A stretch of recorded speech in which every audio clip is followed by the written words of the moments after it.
Well, welcome everyone to another exciting edition of the Magic Sandwich Show. It's a huge honour to welcome back two of the main players who've been with us from the get-go, Thunderfoot and Concordance, but also a huge pleasure to welcome back by popular demand. His first appearance was on the last show, now his second, back, as I say, by popular demand. And welcome to the show, HogTie. Oh, thank you again. Always fun to be here. Well, I imagine you were tickled by the amount of public support you had, and it must mean a great deal to you. I did have to, there's a sense of vanity, right? So I did have to read the comment section. I went back a few times afterwards. It was nice to get some good comments. I would believe I was called an idiot several times by some of the gun people who think I don't understand the American Constitution, which was a funny cause to be called an idiot because my comment about the U.S. Constitution was, maybe I don't understand it. So I guess that declaration makes me an idiot. It has to be said that gun control is an issue that does seem to raise a lot of controversy. It's one that we're going to steer clear of. I got a lot of criticism on the last show for spending too much time with integral math discussing gun control, and that I should have had more callers. Well, one of the reasons that I didn't have more callers is that there weren't any. So if you want to call in about any issue, just remember you can do so about any of the issues that we're going to discuss this evening by sending a contact request to Magic Sandwich Show, all one word, all lowercase, on Skype, and we'll see if we can get you on the show. But please do remember to include the gist of the topical question that you would like to raise. Otherwise, I'm afraid your contact request will simply be ignored. You can send one now and we'll bring you in at some stage during the show, I hope. But we do have a couple of issues. Some more serious than others. We will be taking as our second issue the issue of Matt Smith no longer being Doctor Who by the end of this year. But we're going to start on a somewhat more serious issue, and to introduce it, who better than James Randi. So we're going to play a video that the James Randi Foundation posted last week, which is kind of self-explanatory, but it's a topic that, excuse me, HogTie wanted to discuss on the show, and who are we to refuse? So Live Life, who is standing in for Joe, hopefully will now play a video, and we will be back in about, I think, 4.5 minutes time.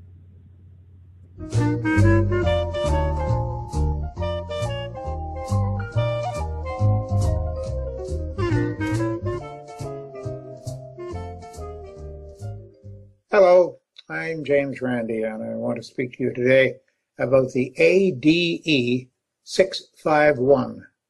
What could that be, you ask? Well, thousands of them are sold from the UK by a man named James McCormick, who only recently was arrested for fraud on several charges in the UK, stood trial, and was convicted, sentenced to 10 years. Here is Jim McCormick in full flow on a sales trip to India. A man who, with his genial style and easy patter, clearly enjoys holding court. This equipment and the dog work perfectly hand in hand. Today at the Old Bailey, however, the spell was well and truly broken, as the 57-year-old former policeman saw his hugely lucrative life on the road, playing the role of global protector, exposed for the gobsmacking scam that it was. The ADE651 is similar in some ways to what you see here. This is an imitation of the device. It has a long antenna fastened to it. Inside there's a circuit board which is not connected to anything at all. It's a fake dowsing rod. Now, all dowsing rods are fake in that they don't work, but this is supposed to be an electronic one. These were selling for up to, are you seated, I hope? For up to $60,000 a piece. And yet he sold these devices all over the world. To the police in Belgium, to UN peacekeepers in Lebanon until they wised up, to security forces in China, Japan, Kenya, Libya and Mexico, among many others, and to Iraq, his most profitable market. And these soldiers that were using these devices on behalf of their government to detect roadside bombs and such, and explosives of all kinds, were using these things, though they did not work.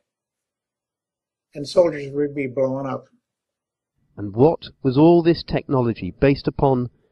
A novelty golf ball finder called the Gopher. This is the product, would you believe, which underpinned Jim McCormick's multi-million-pound security empire. A bit of plastic with a retractable aerial on a spindle. For the golfer it adds whimsically, who has everything. For his first detection device, the ADE100, McCormick just bought the Gopher and swapped the sticker. McCormick is responsible for many deaths in that part of the world. Many deaths. And yet the UK government could only convict him on charges of fraud. And as I say, he got 10 years, but he will only serve 5 years.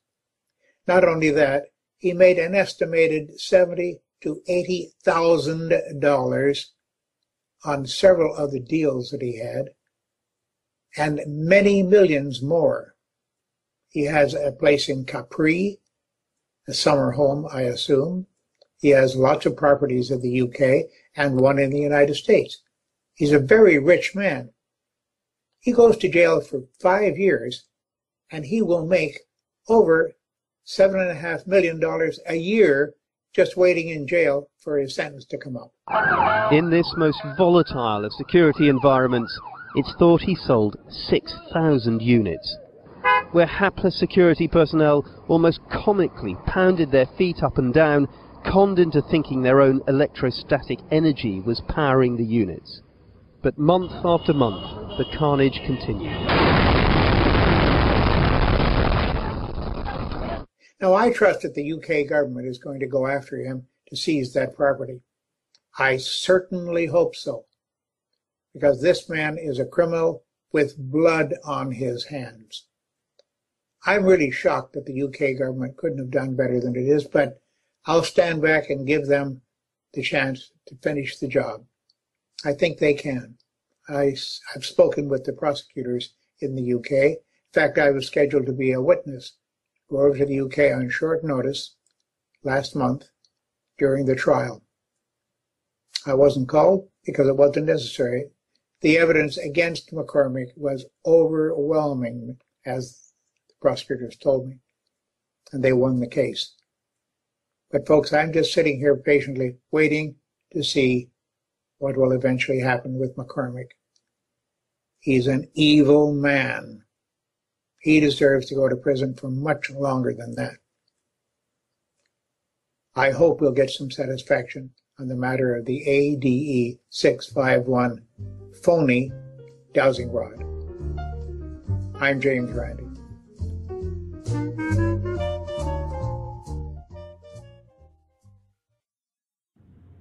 Quite staggering and an embarrassment for the United Kingdom. There's a few points that I would like to make, but at HogTie it was your decision for topic, so I'm going to let you go first. Well, I mean, my first reaction to it, I think is best described as just meandering rage, because there's so many things that are wrong with it. Maybe I'll try to connect it to a discussion that we had a couple times last week. We would, DPR and I kind of disagree sometimes on, when we're talking about somebody like Peter Popoff or her name slips my mind now, the psychic that we were discussing last week, Sylvia Brown. Yeah. And we say, well, do these people honestly believe their stuff, or are they aware that what they're doing is deceptive? Well, here's a case. I mean, Peter Popoff used electronics, his little earbug thing. Here's a case. I mean, for a guy to go that step to take those novelty golf ball finder things and to change the label on it and sell those things, I mean, there's no question that he knows what he's doing. So at the minimum, it's fraud. So, there are bad people in the world. I think where the real failure here is in education. Like, I find it interesting that some countries, notably the U.S., I believe the UK, wouldn't participate in this strong sales pitches. And the people whose lives are on the line, the military whose jobs are to protect the people whose lives are on the line, they took it seriously and they said, well, is there really a technology that can do this? Like, remember, this thing was marketed too with these little plastic cards that had little computer chip type things in them, except there were no chips. You can find these reports on the BBC where they've taken apart some of these cards. But you're supposed to put the card in the box, and then, now it's specially programmed for bombs, and then, now it's specially programmed to locate drugs, or now it's programmed for people hiding in vehicles. or for wads of $100 bills. I mean, it just doesn't make sense that there could even be a chip that would do that. And when you take the thing apart and you find out it's empty, it's clear the whole thing's a deception. So there were people in military organizations around the world who would be whistleblowers and say no, and a lot of countries didn't participate in it. But when you look on the wiki page, if you wiki ADE651 and look at the list of countries that purchased it, I was going to read the list out, but it's, by my quick inspection, about 15 countries. It's really amazing how many were. Give us a summary, if not the whole list, which I'm sure you could run through fairly quickly. Whereabouts are these countries? Well, so there's Iraq, obviously. United Kingdom had proposed to them, but they balked on it. And again, there were whistleblowers. Pakistan, Belgium, Lebanon. Belgium used it for drug detection. Again, this guy, he knew how to spread out the marketing, right? Other countries: Algeria, Bahrain, Bangladesh, Georgia, India, Iran, Kenya, Niger, Qatar, Romania. I pronounced this one wrong. Tunisia, I know one. Saudi Arabia, Syria, and United Arab Emirates, and Vietnam. And of course, I wonder, which part of it are both. But I mean, again, he had great marketing because he would go to a country and say, "Oh, you have a problem with people sneaking across your borders. So here's the illegal immigrant card that you can put into the device." And then another country, "Oh, you have a problem with drugs. Well, here's the drug card." And it's just stunning to me that I mean, it's one of those ideas that seems too good to be true. But there are no batteries for it. I mean, just all these little things that the science should be so obvious to somebody what would underlie this technology. I mean, I have in the video the guy pumping his legs, right? I was going to say that that was almost risible, and it would be were it not for the fact that the catastrophic effect of the inadequacy of this machine led to the deaths of many, many people, undoubtedly. Because that to me is, it's the greatest travesty. People always ask, what's the harm of, homeopathy, or what's the harm of chiropractic? These are life and death things. These are, if it were a matter of finding drugs, it would give the police an excuse to, violate someone's civil liberties, perhaps. But we're talking about here bombs, detecting bombs in vehicles where there's a very high probability that that bomb is intended to hurt as many people or kill as many people as possible. And yet, people hesitate to act as though they're objecting or that they're skeptical. And, what have these skeptics ever actually done? Well, here's something that James Randi has actually done to save lives. I think that's an amazing thing. But to me, it's all about what's the harm. This is so obvious that being fooled in these kinds of issues is more than just losing $4 or $5 in your pocket. Now we're talking about human lives. Oh, and I agree. I think no matter what the domain is, too, in terms of whenever there's an empirical question that comes up, like, does this drug save lives, or does this drug have an adverse effect to birth weights, or is this procedure for searching cars better than something else? Anytime we have those kind of questions, there is a methodology and ways of, instead of relying on our gut feelings or our wishful thinking, there's ways of analyzing these things and coming up with objective answers. And we talked about it in terms of Sylvia Brown. I mean, there'd be a way to find out whether or not she's talking to her spirit guide Francine, or whether she or John Edwards or any other people have some sort of special connection to the afterworld. But people don't want that. They want their good fuzzy feelings to sort of carry them through in spite of the scientific evidence or lack of it. My problem with that, HogTie, is this. We're dealing here not with individuals who are hoping to meet lost ones in an afterlife, or desire for a belief in a spiritual world or whatever. We are talking about states and governments that are actually purchasing this. And I can't imagine what was going on when this bloke approached a government or a defense department and said, look, I've got this extraordinary thing. And no tests were done. It was all done on faith. I do question whether there were some serious backhanders going on here. there are two things. The first is that these are usually sort of done on what you'd almost call a herd mentality. Once you've sold it to three governments, the first thing that you do when you go to the next government is you say, well, these three governments bought it. And that sort of alleviates them of the burden of actually testing whether it works or not, because they will assume I'm sure that that the other governments did their job properly. Having said that, it's still stunning that, I mean, you're right. When you're, if you like, scamming the faithful or fake healers or that sort of thing, you're scamming individuals, and you don't expect them to have, if you like, the scientific expertise to, I mean, like HogTie was saying,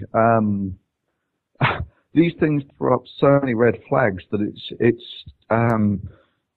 almost unreal that anyone with any scientific background could not raise their hand and say, hang on, are you sure about that? Well, sorry? Just on the issue of the herd mentality, if I can interject, there's a fairly famous incident with health policy in Canada from the 60s where thalidomide, and of course it was worldwide, thalidomide was an issue, and if people don't remember, it was a drug to help pregnant women deal with some of the side effects of pregnancy. And unfortunately, it was teratogenic, and it caused a lot of deformed babies. And the Canadians approved its use because the Americans approved its use without doing any testing on it. So I mean, this is the sort of thing that countries are sort of starting to wisen up and realize, like, hey, you can't just take another country's word for it. And even if they did, like, what is the research underlying this? I mean, I would hope, I really wish for, governments we trust the governments with a lot. We give them a lot of responsibilities. And all I would want the government to do in situations like this is to apply some rationality when it comes to spending the people's money, right? Like, when they're presented with this opportunity to approve or not approve a drug or to make this purchase of this equipment, they need to be able to apply objective and rational approaches in making decisions. But it seems to me like there's this attitude out there that one person's conclusions are as good as the next. If your gut feeling tells you that this thing is dangerous and my gut feeling tells me it doesn't make a difference and Concordance's gut feeling says that it's a good thing, well, whatever. Those are all equivalent opinions. And I think that's the underlying failure under all this stuff. But just before I come back to you, Philip, again, I go back to this issue. He approaches these government departments or governments and says, I've got this wonderful machine. Look, it'd be very simple. They'll say, okay, come out into the car park and show me it works. And he wouldn't be able to do it, or if it was, it would be by luck. But I mean, it's just so obvious that you can test this. You can test it incredibly easily, and none of these people did it. Well, that's what's maddening. None of those guys seen like the James Randi demonstration with the divining rods and the buckets with water in it. Like, I mean, a YouTube video. So watching a couple of YouTube videos would have made this easy for them. Yeah, I mean, I guess that's almost the same point that I was going for, which is this device makes big, testable claims. And these are things that, should instantly, to anyone who knows anything about physical sciences, that if you're going to detect something, you need to detect something from it. With explosives, it's usually, some of the chemical compounds that are volatile that you detect, or with whatever the radioactive stuff, you can actually detect the high energy particles and get a signature from the energy of those particles. But then comes the question, okay, so what is this device actually detect? Yeah, these are the simple first questions. What is this device detecting, and how is it doing it? And how is it actually detecting both people hiding in vehicles, drugs, and bombs? And these are the first very simple questions that any physical scientist would ask. And particularly as he was asking for, if James is right, between $60,000 and $70,000 a shot. I mean, what was going on? Yeah. Yeah, it's staggering. But the thing that I find most disturbing of all is that the people in charge of the contracts didn't even get the most routine scientific consultation on these devices. Yeah, I mean the most simplistic scientific consultation. You know, scientists are so underrepresented in Congress. Of all the professional career paths that people take, scientists almost inevitably doesn't lead to any kind of political power. And scientists seem to think that they are sort of above politics. This is another example where a voice in government, you know, not just down at the agency level, but actually in the decision-making function of government. Most of these people probably don't know how anything works. Most of the people in Congress have very little understanding of science. We've got in the U.S., and I haven't updated my research on it lately, but at one point we had two physicists, both of whom had been administrators for 20 plus years, and one engineer, and that engineer was Joe Barton, who is as counter-science, anti-science, and counter-progressive as he could possibly be. You know, there's just not a lot of meritocracy in our government when it comes to issues of science and critical thinking, for that matter. Makes you wonder about their ability to make correct decisions on issues like climate change, doesn't it? Climate change or healthcare spending. You know, they control the purse strings for research, in many cases government-funded research, you know, regulatory compliance. There's one guy that has kept alternative medicine alive and legal in the U.S., Senator, I think it's Orrin Hatch in Utah, is in the pay of big alternative medicine.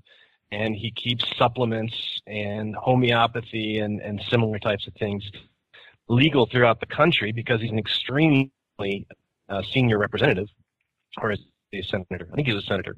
But he is introduced, he's their best friend in Congress. And again, not a scientist and not interested in the critical thinking because that's not what politics is based on. It's more about what you can get away with. Well, I would hesitate, and I don't know if this is where you're going with it, I would hesitate to say that there's kind of a need to have scientists in elected positions. That scientists don't necessarily make the best politicians. I wish that there were more scientists who would sort of take up that call. Like, you know, why is it that pretty much every other profession people want to show up and be in politics?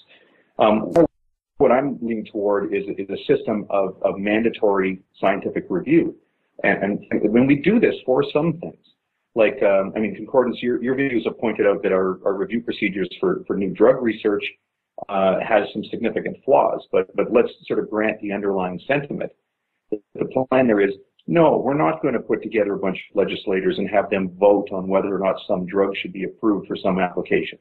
We're going to have a set of procedures by which a drug could be evaluated and reported on. Seatbelts in vehicles, right? The legislature doesn't vote on which seatbelt designs are the right ones, right? They have government specifications on how the testing is to be done. And you know, maybe we need to have more of that sort of, you know, government taking up its responsibility and making sure that there are procedures to evaluate these things, and a lot less of things like the legislators voting on the age of the universe. You know what I'm referring to. I have more to say on how the facts are evaluated. You know, facts are not value-free, and when they are presented by the agencies, with hopefully without any bias or opinion added, they're then debated. They are then presented. And if you don't think that, say, you know, climate change is a politicized debate, stem cell research is a highly politicized debate, and yet there's very little fact injected into that, and the people arguing the issues have very little understanding of the underlying science. And I think the lack of scientific knowledge on the part of policymakers even though they are fed a certain amount of information. Now, it all has to come from a groundswell, from the, what do you call it, the grassroots level. You have to have better education. People have to understand what the issues really are in order to vote intelligently. Maybe the bigger question, maybe what we should be asking is, why do we keep electing rich, white lawyer men? Why is our representation so lopsided? It would be nice to have a little diversity of background included, and some of that diversity needs to be a bit of a meritocracy, people who understand the issues on which they are making decisions. Well, that would normally be my opening to make fun of the Americans, except I'll point out that in my province for a number of years we had an advanced education minister who was a high school dropout, and a national science advisor to the cabinet who was a creationist. So, you know, I'll be... Well, I'm going to introduce our first caller because it's kind of related. He wants to talk about why people believe in pseudoscience. But as I bring him in, if I can multitask, I'll seek to do so. In relation to the money that this person made by selling these machines, it's perfectly correct to say that there is a system in place that comes under the Proceeds of Crime Act. And I fully anticipate that, I can't remember his name, that the person who sold him however much money he made as a result will be under a claim by the prosecution for recoupment, and I suspect it's likely. The second criticism was that he only received a 10-year sentence, of which he'll serve 5. I think if my reading of the reports is correct, if he received the maximum sentence, unfortunately what I'm not aware of is what he was actually prosecuted for, so I can't check that. But this was not a candid prosecution. A lot of time and effort had been spent in doing it, and I assume that the prosecutors have rightly identified the appropriate charges for him to be prosecuted under. But as I say, in the limited time I had to try and find out what they were, I wasn't able to do so. But hopefully our first caller is going to sort of like follow on from this, which is, I think the topic is why people believe in pseudoscience. Michael, are you with us? Hello? Hi. Really what I was thinking was, problem with pseudoscience is, what I'm thinking is, for example, with homeopathy, people say it's bringing up hang on, can I be heard all right here? My volume's gone off. Yeah, we're hearing you fine. Oh, yeah, sorry, my volume cut out. Anyway, as I was saying, what I'm confused by is why people believe in things such as like homeopathy, when there's all these red flags, but for some reason they seem to think the more evidence there is, the less likely it is to be true, because somehow that means, I don't know, a clinical trial, for example, is a sign that it's evil corporations trying to take away these magical cures. Well, I mean, I think one of the things there is that people are asked to make these decisions, and it's very easy to, and indeed it's true, there is actually a conflict of interests with many of these big drug companies, and there are cases where, when there has been a conflict of interest, like say for instance with big tobacco, where they have essentially tried to disinform people to continue making the profits. The thing is, though, I think that's a relatively, it is a factor, but it's a relatively minor factor, especially when you consider drugs. And there are people on the panel here who know far more about the details of that than I. But I think it's actually very difficult to try and manipulate stuff like that. And if you do get caught doing it, there was some guy recently who was caught essentially faking his results for a drug company, and he went to jail for a significant amount of time. I can't remember the guy's name. He was actually a professor of psychiatry. I don't think it was.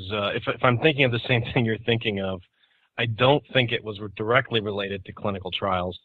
It was more a factor, and if I recall correctly, he was at Harvard, that he had basically invented 90% of his research, up to and including you know, survey results and fabricating whole cloth of psychiatric research to the point where he just basically sat in his office and wrote the paper, right, with certain assumptions of what the data would be. And you think these kinds of things are supposed to be caught by peer review, but who has time to replicate, especially in certain fields like psychiatry? It would be very hard to replicate those kinds of results because you'd have a whole new population, you'd have to gather a giant cohort. It would be virtually impossible to replicate. And I think that guy was exploiting that. Maybe you're talking about a different person, but there are plenty of cases of scientific fraud that perpetuated for some time, and then eventually the person gets caught in a lie. And there's been a big rise in journal retractions and papers being retracted in the last 5 years, to the point where it's more than 5 times what it was, say, in 2000 today. And it's not evenly distributed. There are certain people who are serial scientific misconduct. One of the most common frauds is publishing the same research multiple times in multiple journals with a slightly different title or a slightly different write-up, like plagiarizing yourself multiple times to inflate your publication record. There was one guy that had, I think, the same paper published 6 different times. Those kinds of things do happen. Yeah, I mean, some of that sort of skirting the line, as in, you know, if they put in a little extra every time. I know very few people who haven't had some element of replication like that in their work. I mean, I think you're right that there are people who basically do it wholesale. Right. Right. And the pressure, right? The more the pressure increases on researchers. Go ahead. Sorry, no, go ahead. Well, the more the pressure increases. Right now, the pay line, basically, I think it's somewhere around 6 to 7% of all the grants that are submitted to the NIH are funded. And to give you some perspective, it used to be when I took my current position, it was around 26 to 25%, and that's down even further. So we're talking about 1 out of every 16 or so grants that are submitted. These are, you know, full documents, multi-page submissions of research intended. Only 6% of those getting funded means that people are much more desperate to appear productive. You know, I've put out all these papers. If you can take one small study and turn it into 3 papers, you know, it looks much better to a grants committee. Yeah, and that's what I was supposed to confess to. I've done it a number of times where, pardon me if I'm quick, but where you've taken something that you know would make one sort of meaty paper and then instead write a paper that's like, oh, a typology of something or other that might be used for some sort of research, and then another paper that's that research using this other typology, and you reference your other paper in press, you know. But I mean, that's a bit of I mean, that speaks to kind of the strange way that we evaluate the merits of scientists and their labs and their applications for funding and whatnot, sort of far apart from somebody who just completely, you know, engages in scientific fraud. And the problem I see is the reliance on peer review. I mean, the peer review process doesn't really go any distance to vetting the quality of the underlying research. I mean, they sort of assess, is the design appropriate to answer the empirical questions as stated? Is the background sufficient to bring readers up to speed on the topics being discussed? But they don't actually sort of, peer review goes no distance towards policing the quality of the research itself. You know, peer review is reviewing the paper, not reviewing the actual underlying study. So. We should talk about real briefly how peer review, just the broadest possible strokes.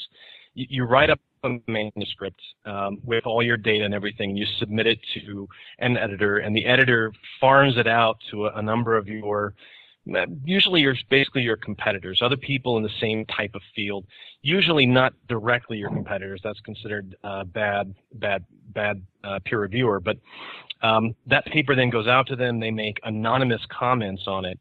and then evaluate its merit. Grant proposals work very similarly. There's a committee, basically, that handles extramural grant review. But the point is, the paper that comes out has been reviewed, and only the editor of the journal knows who actually read and made the comments and gave the scores.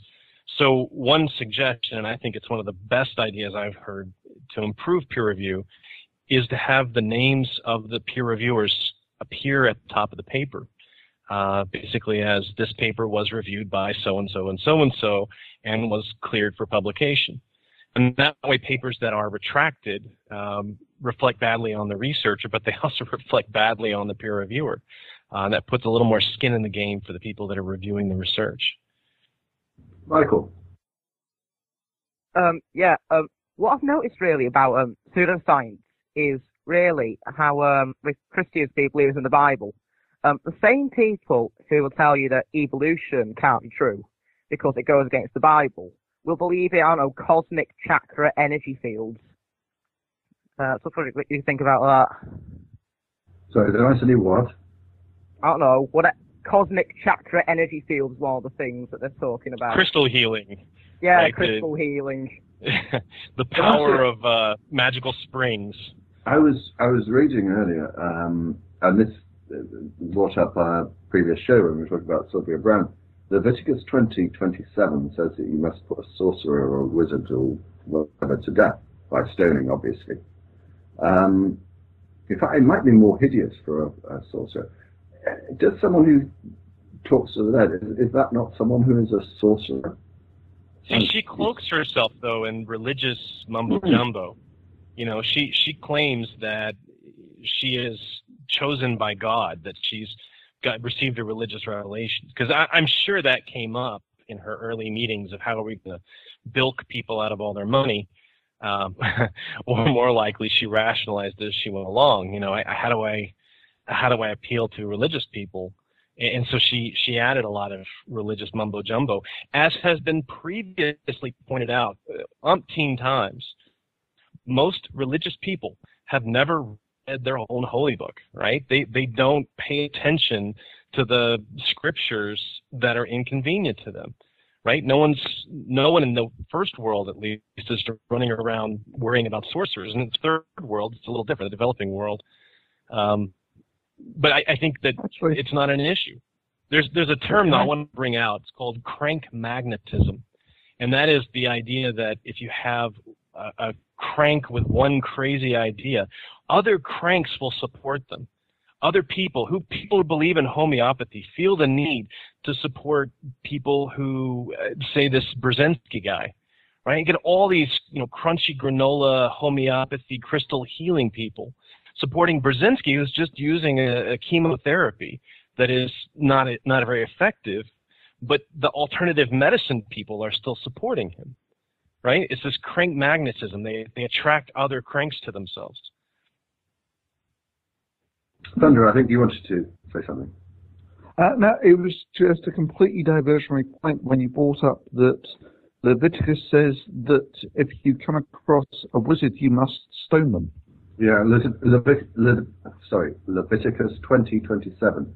I think I might still have it open. I do. There we go. Now, a man also or a woman that hath a familiar spirit, or that is a wizard, shall surely be put to death. They shall stone them with stones. Their blood shall be upon them. Right. Yeah. That's it. So what do you do if you get marooned on a desert island with no stones and a wizard? I'm sure the Torah will tell tell us. On that bombshell, I'm going to move on from this topic. Michael, thank you very much indeed for your call. You could stand there to death. Yeah. I was thinking, wait for a very severe wind and coconut them to death.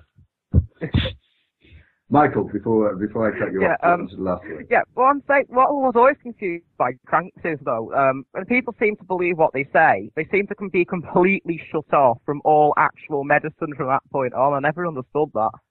So we're going to move on to a topical yet totally different issue. I suspect with this caller, Yuri, since he's joined us. Are you with us, sir? Yep, I am. We can hear you loud and clear. What have you got? All right, good. Sorry to sort of bring on to sort of quite somber, sad topic amongst all this stuff, but I was just wondering, what do people like you in the UK and others in the US make of the recent Woolwich attack, and whether it was more sort of, I guess, socially, politically motivated, or was it more religiously motivated, is my central question, essentially. Let me answer this first, if I may, because I've actually, only this afternoon, quite by chance, I have to say, been reading a paper about this. My view is this, that it would be quite wrong to try and extrapolate too much about the behavior of the normal Muslim person, if you can put it in that way, by the actions of the two people who were quite clearly not acting in a rational way, who had been radicalized, although I'm not particularly fond of that expression, but being radicalized. I would put it this way, that undoubtedly they probably would not have been able to be radicalized in that way had they not been a religious element to it. But what you will recall are a couple of things that were said, particularly by one of these people, shortly after the atrocity, and if people are not familiar with it, we can explain the details of it. This person, who was born in this country, clearly did not think that this was his country and referred to the atrocities committed by US and British forces in the Middle East and referred to those countries as our country. So how it comes about that someone is radicalized in that way, I think, is a very important issue. And if we ignore the causes of that, then it's only going to happen time and again. I can't remember the exact number of people who are Muslim in this country. Undoubtedly, the majority of them lead a perfectly peaceful, law-abiding life. They read and put their faith in the same religious book, the Quran, as these two did. To say that Islam is thereby, or is inherently violent and whatever, is to say no more, in my view, than the Bible is inherently violent, bigoted and discriminatory. What has happened, in my view, is that those who call themselves Christian and call themselves followers of the Bible have actually moved on. The society in which they have lived has moved on. And they have dropped the nasty aspects of that which is written in the Bible. Islam may be a couple hundred years behind. Hang on a second. Islam may be a couple hundred years behind, but there are an awful lot of Muslims leading perfectly peaceful, law-abiding lives in this country. And that is why I think there is a danger to a knee-jerk reaction. That's not the question. It's the propensities, right? What is the propensity? I mean, you say it yourself in many ways that Islam is a few hundred years behind Christianity in sort of dumping the some more barbaric elements. That was more or less what you said, yeah? It was exactly what I said, yes. Right.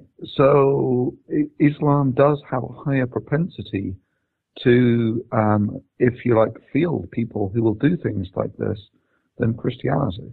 Islam has a higher propensity to discriminate on grounds of homosexuality and sexuality and against women in general. I cannot think of a Muslim country in which I would be happy living because of that level of discrimination. Undoubtedly, I will go that far. But I will not go as far as to say that all Muslims are not people. No one, yeah, but you would go so far to say that Islam is a greater vector for determining violent behavior than Christianity. No, I would say it is now. But I mean, look back only a few hundred years at the atrocities that were done. Yeah, God, okay?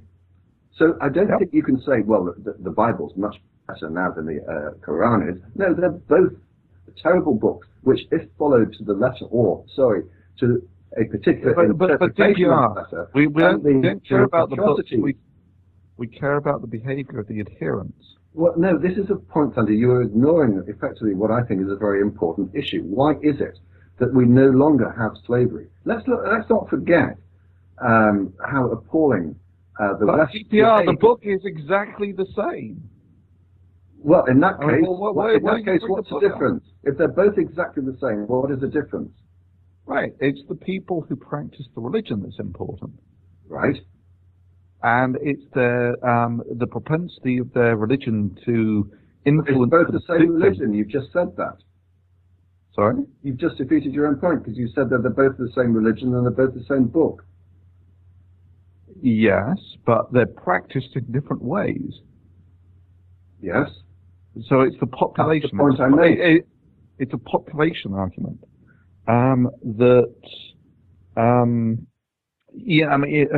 When was the last time that you think that something like this happened on the basis of Christianity? I'll tell you. I'll give you one. It happened less than 2 years ago. It was an abortion doctor who was shot by a Christian who believed that this abortion doctor was not obeying the doctrines of the Bible. Right. And he was slaughtered in exactly the same appalling manner. This is the thing. No, it's a whole different ball game between shooting someone and they stabbed. Did they cut his head off? I'm sorry, you seriously wanting to maintain this point? That there's a difference between it. One, you asked me for an example. Absolutely. For an example. Cold-blooded murder of an abortion doctor by a Christian. Right. I've just given you one. Okay. And now you're saying that doesn't count because they were different manners of death. No, I'm saying that it actually takes a far greater degree of commitment to actually cut someone's head off in person than just to point a gun at them and pull the trigger. Concordance. No, I meant point for you. Yuri wants to respond. Yuri? Yeah, wow, that's the first time I've seen DPR and Thunder have a little debate like that. I basically you don't know us very well, then, and you haven't. We often do this. I basically think maybe it was not the best topic to raise, but I think actually, for once, religion played a lesser part, because if you think someone just posted in the chat, it's quite a small community in comparison to Christianity, obviously, 2.7% of people. And so I really feel that these people took up a radical cause, and they were probably marginalized, poor.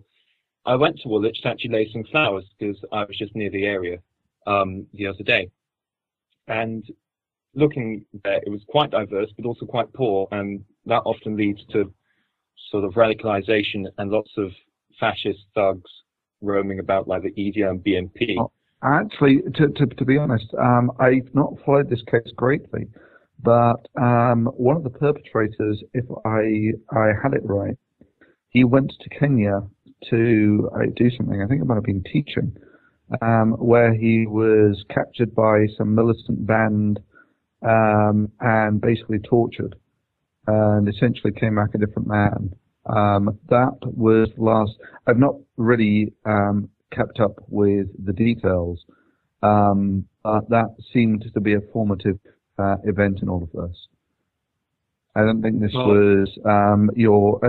And from the accounts that I was getting off of the radio, now it should be said that, in fact, you know about this, DPR, because we briefly discussed it, that after the guy had given this radio interview about his friend, he was arrested on leaving the studio or something. Yes, he was, but we're getting slightly off topic. Okay. So I want to bring it back to this point. The bottom line is, if they were saying Allah Akbar whilst they were actually doing the murder, it's pretty difficult to disentangle the religion from this. I'm not saying that one should completely remove the religion. My point is that one shouldn't ignore the other factors that are at play. And I think this is a question that Yuri originally asked. Am I right, Yuri? Whether this was a religious-based thing or whether there was more to it? Yeah. Right. Yeah. My answer is there is more to it. And of course, and I began by explaining this, Thunder, that religion and the particular Islamic way in which it is taught to some people obviously clearly allows the radicalization to allow people to do it. But as I say, I did tell you I read a paper, I've got it here, which was published in 2002 international law violations by the United States in the Middle East as a factor behind anti-American terrorism. Okay? DPR, I'm not going to allow you to cut through me. I'm going to make my point, because this is what you always cut through me, DPR. Yes. I'm going to carry on doing so, because I haven't made my point. My point is that I've already had many examples. I was surprised how many more there are. The U.S. policy in foreign policy in the Middle East has observable direct consequences of the attitude of those countries towards America. Their behavior in their foreign policy has been absolutely appalling. And if you ignore this element to why these sorts of attacks take place, then you are missing an opportunity of preventing them in the future. That is the point I was seeking to make. Okay, fine. So I am now curious. You say that they were that radicalization was a significant factor here. How do you actually define radicalization?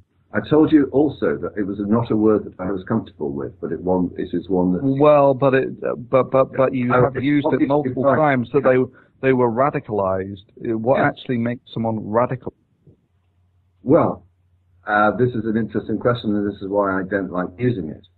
Radical, in my view, I suppose, if you're demanding an explanation, is that it makes people behave in a way so outside the normal social norms that it can be considered to be extremism. That's just substituting radical for extremism. I can't do any. I can't do any. I can't do any better, Thunder. Are you going to address the points that I raised? What point did you raise? So you cannot ignore other influences. Oh yeah, sure. Thank you. But I think what you really mean when you say radicalization is that they're actually willing to,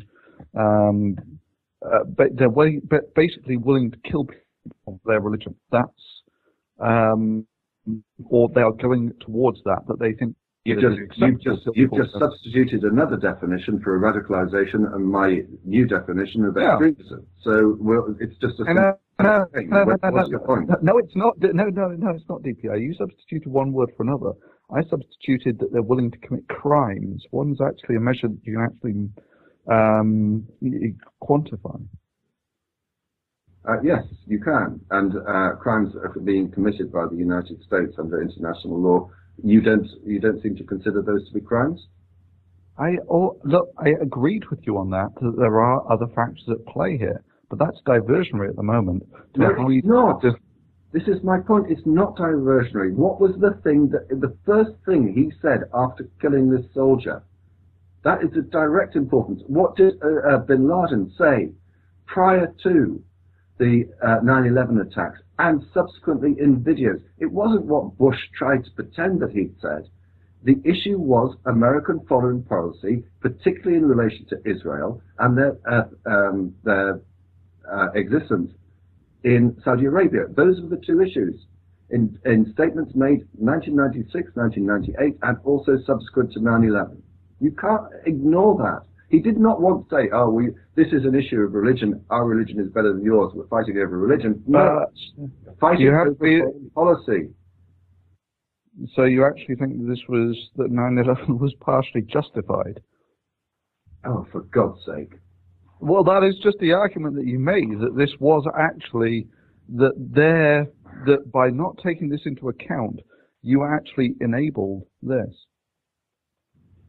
I was not offering it as justification, but as an explanation. There's a difference that even you must be able to recognize. Wow, okay. Let's defuse a little bit. All right, great, good. So I think Yuri had something he wanted to say. Go ahead, Yuri. Yeah, I just wanted to say back to the issue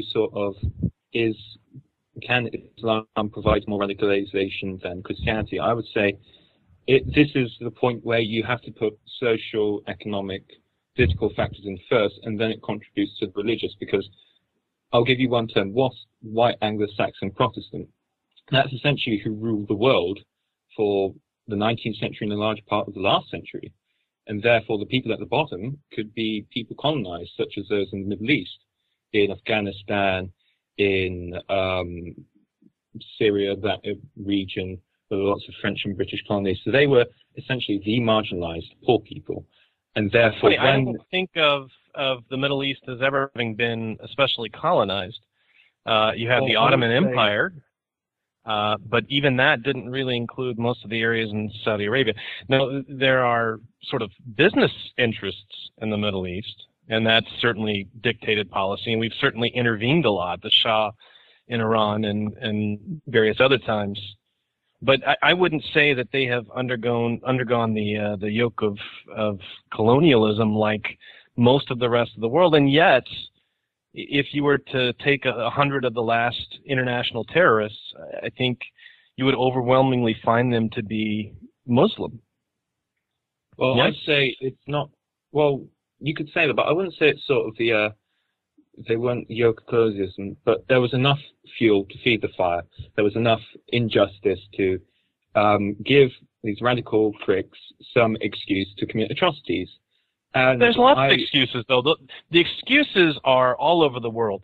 You know, people in the Philippines, people in Malaysia, people in, all sorts of other places where the people have been downtrodden. All of South America. Dude, they had revolutions. They had to, fight off the Europeans.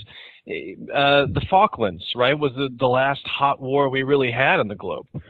Those kinds of issues don't produce radicalization. There seems to be something about modern Islam, the way it is, and I've heard it presented as a battle for the future of Islam. What direction will this religious group take? There's plenty, I think, in the Quran that you will not find in the Bible. And I would emphasize particularly the discussion of Jews. Jews and Christians are very specifically mentioned, and the way they are to be treated is very specifically commanded in the classic Quran. Now, the Hadith, I guess, modify that, and I'm stepping on our other people who know a lot more about this topic. But it strikes me that there's a lot in the Quran that is not found in other religions, not found in the Hindu faith, is not found in Baha'i or any of these other groups that are also representing a lot of downtrodden and politically inconvenienced people with a lot of injustice in their lives, right? Animists in Africa are not blowing themselves up. They're not firebombing Muslims. They tend to be the victims of the Muslims. So why do you think that is? Let me just briefly add one little bit to that, which is the majority of the domestic terrorist attacks in America are actually from the animal rights people. This is the thing. There will always be people who consider essentially these really quite fringe ideas to be something that it's actually worth killing people over. And this would have been my beef earlier with DPR, is just because you can actually state, land rights in Israel going back 1,000 years as a reason for, committing terrorist acts, that's in no ways a sensible justification. Nor do I think that you should actually be, giving too much ground to appeasement of such an attitude in your foreign policy. Where did I mention appeasement or even suggest it? You did exactly. You said that this was something that you should take into account when considering your foreign policy. No, it was something to take into account when understanding why these attacks occur. Okay. Right. So, but that's essentially just delegating it back to essentially where Yuri is, which is what is it about Islam that gives it a higher propensity to essentially terrorist attacks, where other people manage to find more moderate solutions. Because at the moment they're the ones that are power. But I want to go to HogTie, who's been very quiet, and I know will have a very sound opinion on this. Yeah, I kind of I resist this idea that you can pour through any of the holy books and sort of tease apart, well, what is it in this book that leads to this approach or that approach, especially when you're talking about something that lends itself to violence. I mean, especially amongst the monotheistic religions, any of the old Jewish writings and the Christian writings and the Muslim or the Islamic writings, I mean, it's pretty obviously lends themselves to a lot of unpleasant things. Maybe you can contrast that with the Buddhists or something, but I think amongst those three, let me turn just briefly to the issue of slavery, because the Christians will want to take credit for freeing the slaves in the American South. And of course, a lot of Christians were involved in that, but pretty much everybody was a Christian, so nobody's really swayed by that. The thing that's informative is that the Bible's role then was to sort of support, well, this is a good Christian thing. It's totally acceptable to do this. I think that when you try to analyze sort of, well, what's the difference between that group of people and that group of people, the holy books lend themselves to peaceful approach or to violent approaches. One point Thunderfoot had said, well, we're looking at population differences. And can we make an effort towards saying what the difference is? From my side of it, I think it's education, like the fact that, like, how do you make a person fall victim to that radicalization? I think education and economics, like being in a progressive society, give people a strong inoculation against going these radical ways.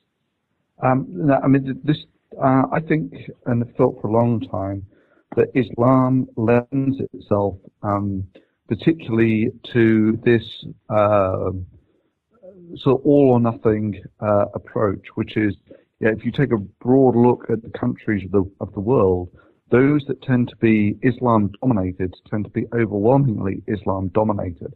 And if you take a look at the Christian countries, there aren't many countries that are overwhelmingly Christian. And I think you can actually tie this down to certain things that are sort of core tenets of Islam. The two in particular are having to pray 5 times a day, which is something that you visibly do, and so it becomes very obvious if you're not doing it anymore. And the other one is the extremely harsh punishment for people who leave the faith. So not only do you have the strong confirmational behavioral routines, what are they called? The things that build up responses, conditioned responses for actually staying in the religion. You also have a big stick for stopping people leaving, which is the harsh punishment for apostates. And I think that's the reasons why it's, it becomes very difficult if you get a market dominance of such a religion to actually change.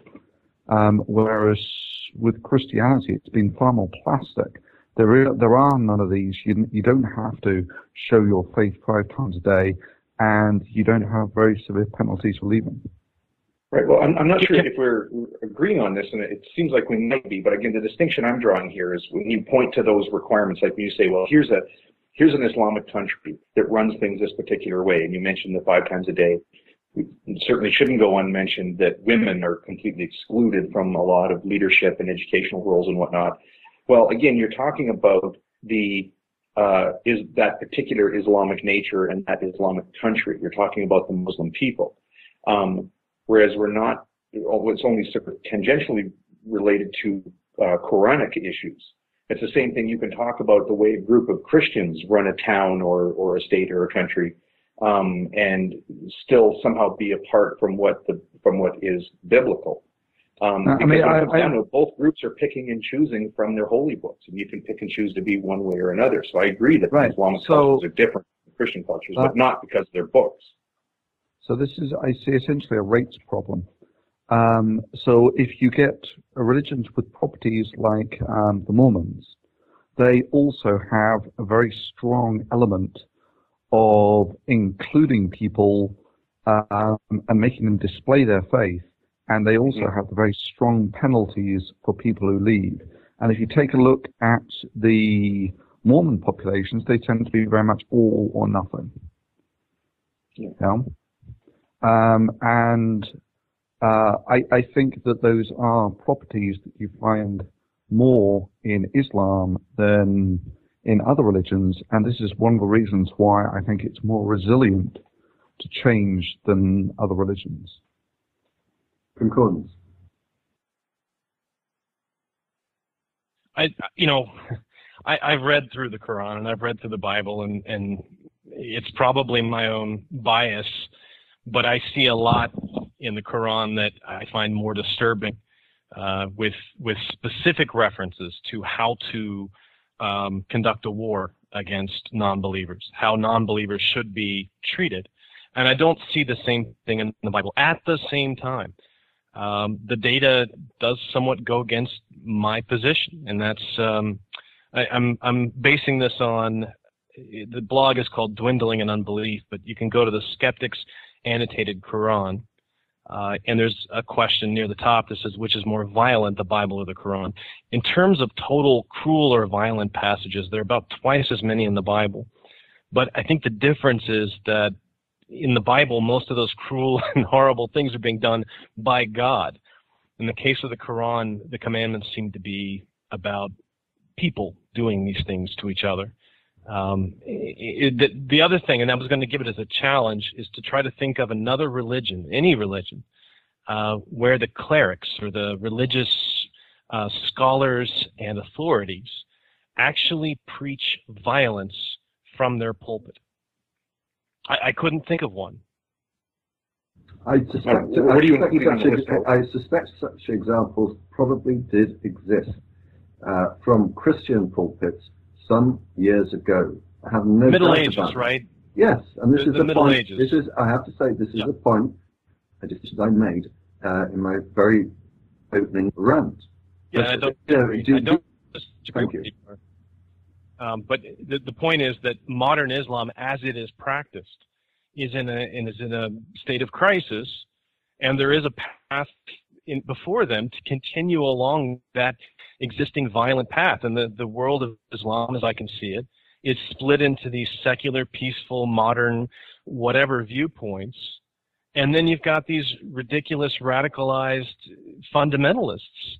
And again, you don't have that dichotomy in any other of the current world religions. And I will concede that it's as though they're lagging behind.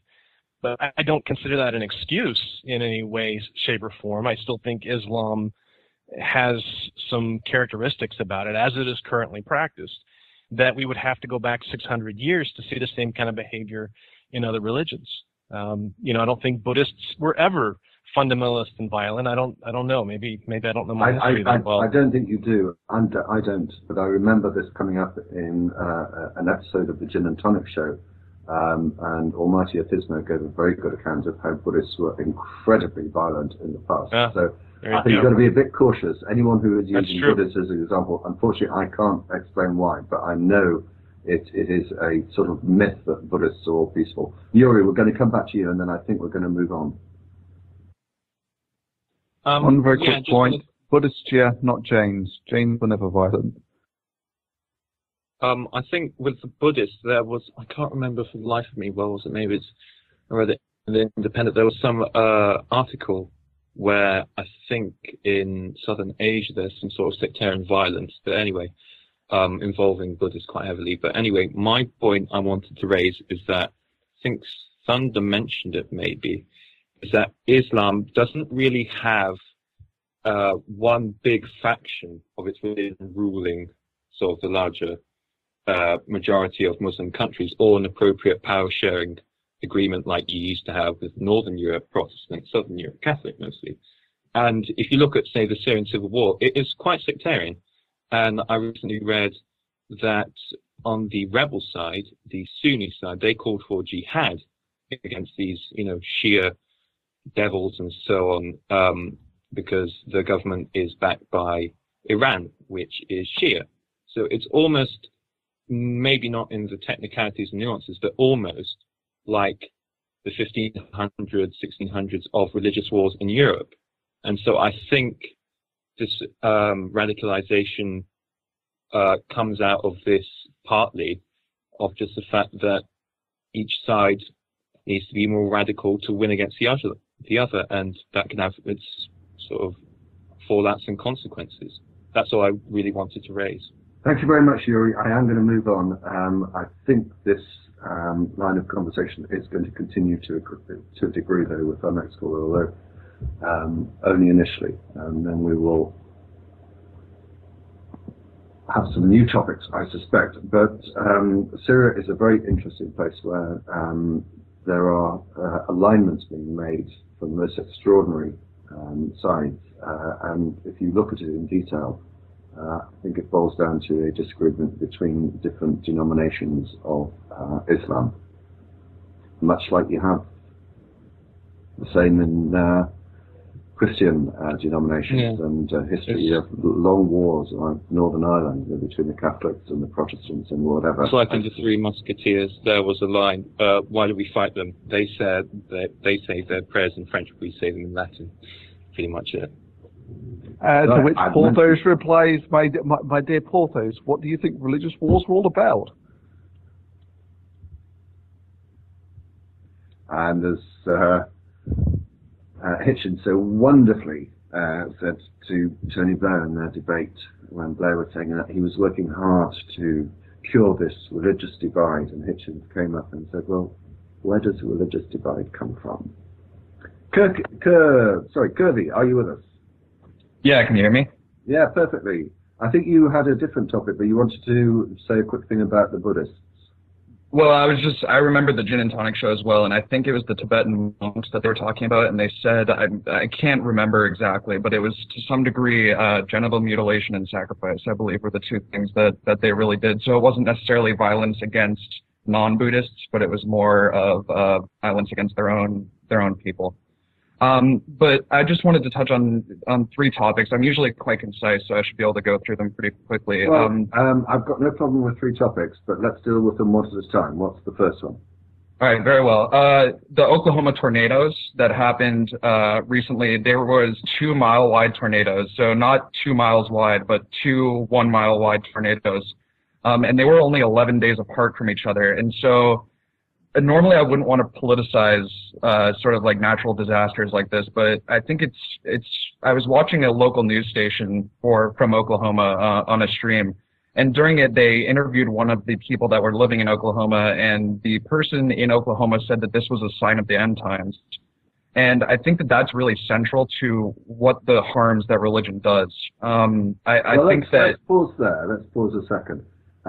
Who wants to go first on how many times we've heard about the end times in religion? Oh, let me just say that if you're in the path of one of those things out of doors, it is the end times.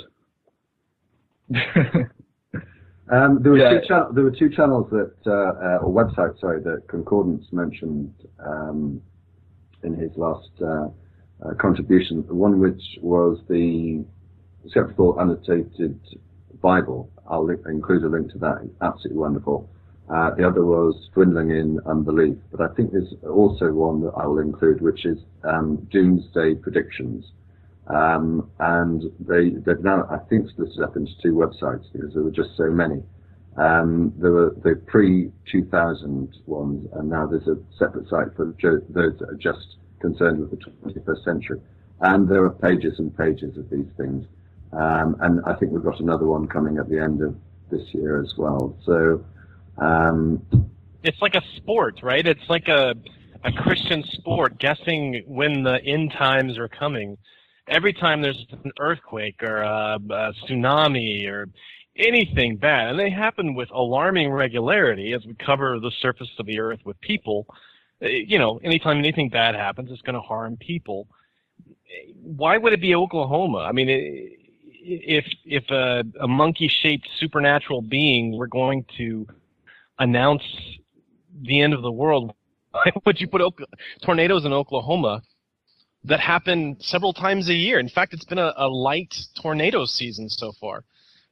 Wouldn't you, I don't know, make a tornado of blood or boiling frogs or insects all shaped like, I don't know, DPR? Isn't it Revelation is there is an insect with a human head or something? Well, there you go. There is actually one of those in Revelation. Or that would be the end times for me. No, it's a flying creature with a human head. Sorry. So, why are these perfectly explainable phenomena, which happen with annual regularity? Yeah. Why should God's wrath be expressed as cold air from the Rockies meeting the warm, moist air from the Atlantic. Right. And we do run the risk of misrepresenting what they're saying too. If we make the comparison to like the Harold Camping scenario, where somebody's gone through and said, well, I can read scripture and I can make this prophetic prediction. They're not saying that these are sort of indications that the end times are coming, or that you can pick a time on a calendar when this is going to happen. This is more of an echo of Christian theology, where they're saying, no, the end times are now. They're not forecasting that these things are going to be happening. They're just so married to this idea, very much in love with this idea that we're living in the final times and Jesus is coming soon.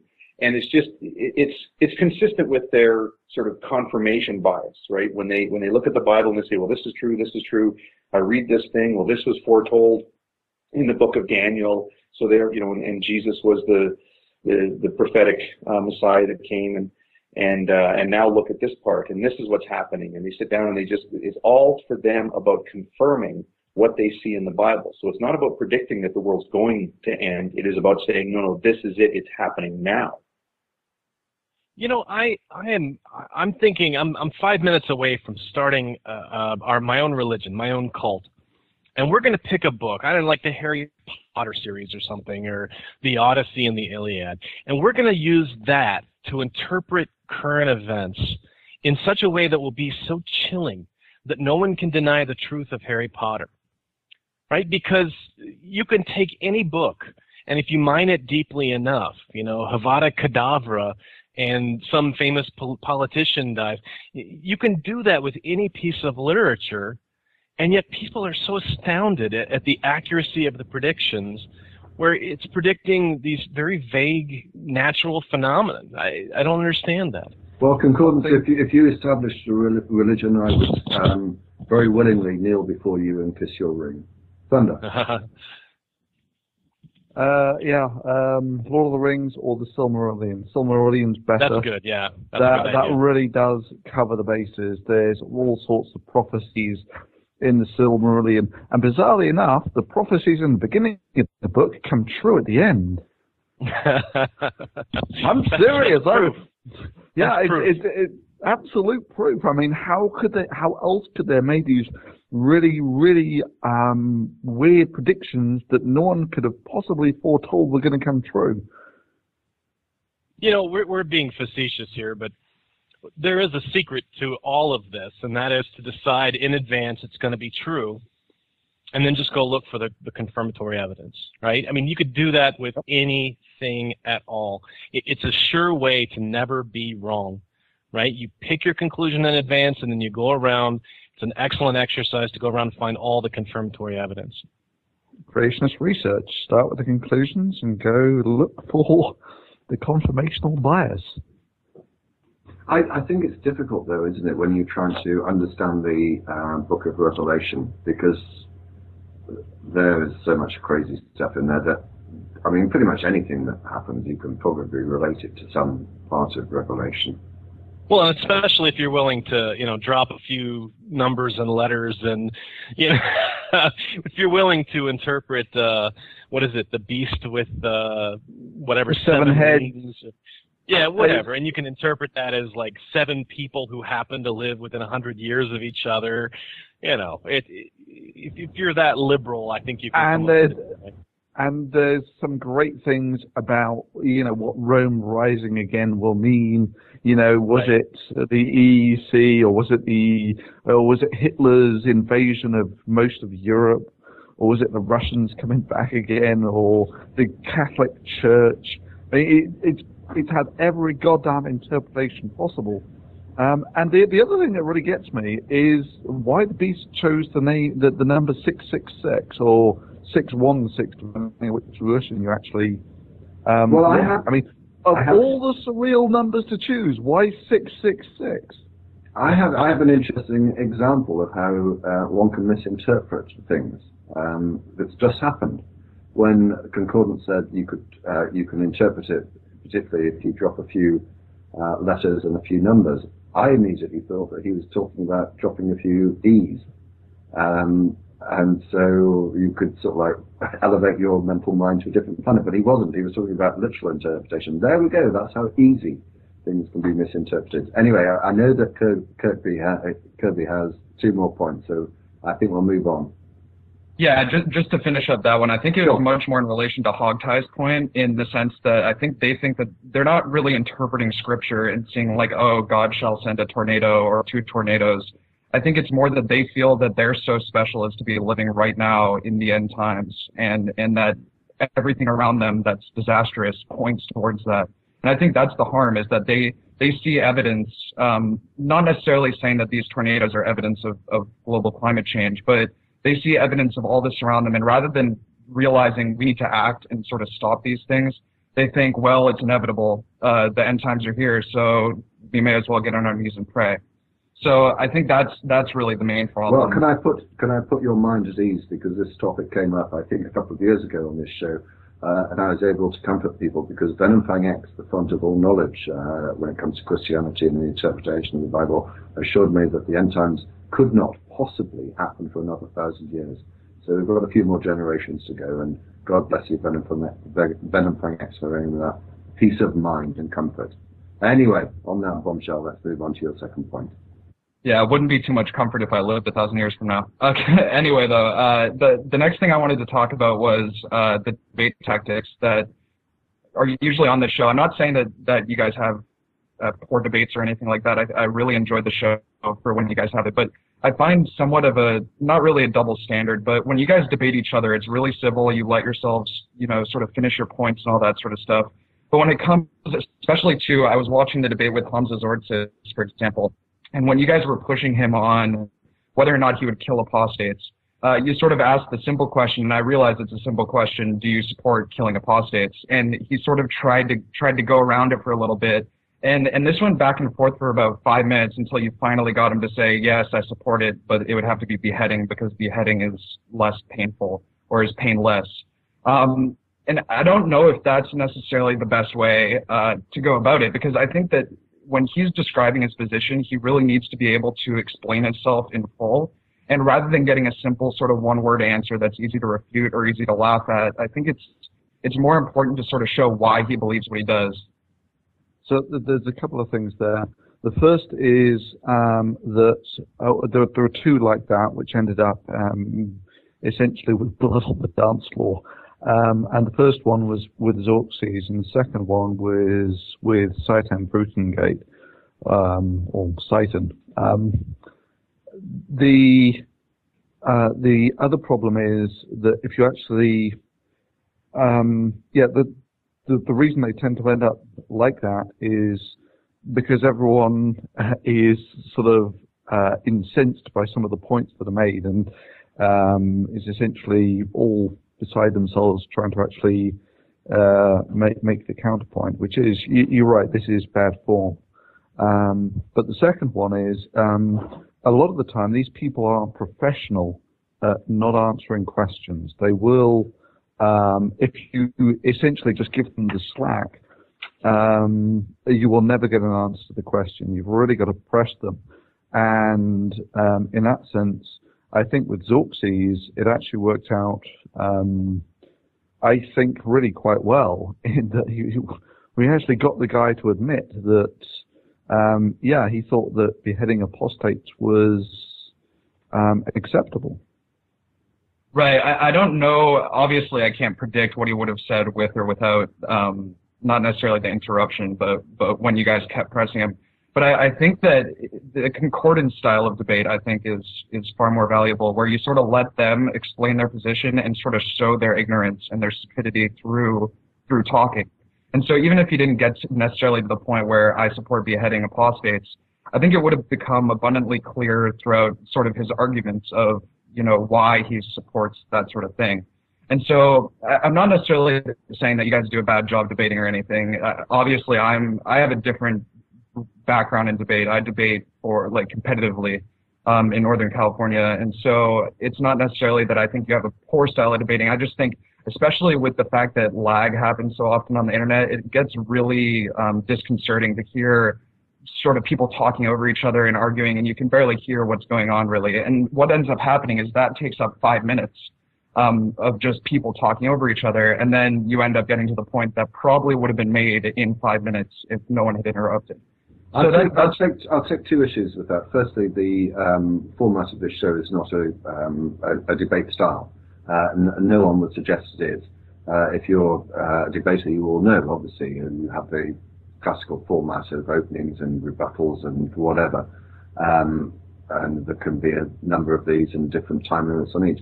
This is a call-in show, it's not a debate, so I accept that. Secondly, I totally endorse what Thunder just said, but it's incredibly frustrating to people, and I have to say this of all the panel, who have got very strong views about certain issues, and find it very frustrating when people will not answer a simple question. Now, if Hamza will not answer the question, is the death penalty for apostasy acceptable, and he tries to dodge it, then I will keep on asking that question until I get an answer. It is a very straightforward answer. Even if the answer to him is, for me, it is not acceptable, then we've got an answer. But if you don't have an answer, then I think it is it's unfortunate if you just simply move on and allow them to get away with a non-statement. So I do think at times forcing someone to give an answer, particularly when it is they that are coming up with a viewpoint or an attitude that they think is can be supported, that, yeah, let's find out what that is and answer this simple question. And a third thing, if I may, just very quickly, I do agree with you, and I again agree with Thunderfoot that was probably one of our worst shows for interrupting people, as was the Sai and Eric show. And as a result of that, we have tried to allow people to speak more, not interrupt and not talk over each other, and also to a degree reduce the number of people on the panel. So we do take these things on board, but I do think, and so also I think it's a very good thing, this is something that I have adopted more subsequent to those two debates, is to actually get them to specify from the outset what it is they believe. So if they say, I believe in God, then ask them to define what that is, because unless I have a clear understanding, I'm going to make assumptions that are probably incorrect, and then, as you say, we end up wasting time. So on the whole, I agree with you. Does anyone else want to comment before we go back to you? I'd like to real quickly. If you recall, we had another debate with Carl Lampa, and I felt like that one didn't go as well, and it was much more because it was just, I think, DPR and I for the first component. We didn't challenge him on a lot. We let him talk because everything I heard, I thought to myself, let him talk. You know, let him say these things and hear it out loud, and let the audience hear it out loud. But there's a big gap in respect for some of these people, and that does does color the way you interact with them. I don't have a lot of respect for Seitan Bruggencate. I don't think his tactics are something that had deserved respect. And so when it came time to debate him, I don't think we were too concerned about whether or not his feelings got hurt, or if there was a positive atmosphere in the room. You know, if you don't feel like the other person is arguing in good faith, then you tend to adopt a slightly different perspective on things. You reciprocate. Yeah, you reciprocate. The tone is somewhat interactive. And it would never have worked in a formal debate where one of the requirements is that everyone maintain a sense of decorum. Now, that being said, Aaron, during the Eric Hovind and Seitan Bruggencate discussion, because of the lag and because of the format, I think ultimately became more disruptive than it was helpful. And Aaron is very good at sort of forceful oratory. But anyway, looking at the debates we've had, or the discussions we've had, not the debates, there's a big gap. If we had someone like Michael Behe on the show, and I'm sure he would never agree to come, but it would be interesting to talk to him, I would give him a lot more latitude, not because I necessarily agree with his position, but at least he's expressing it on the basis of something that I can understand, that I think is honest, and I can give him a certain amount of grudging respect in that he has a viewpoint that he can express clearly and well.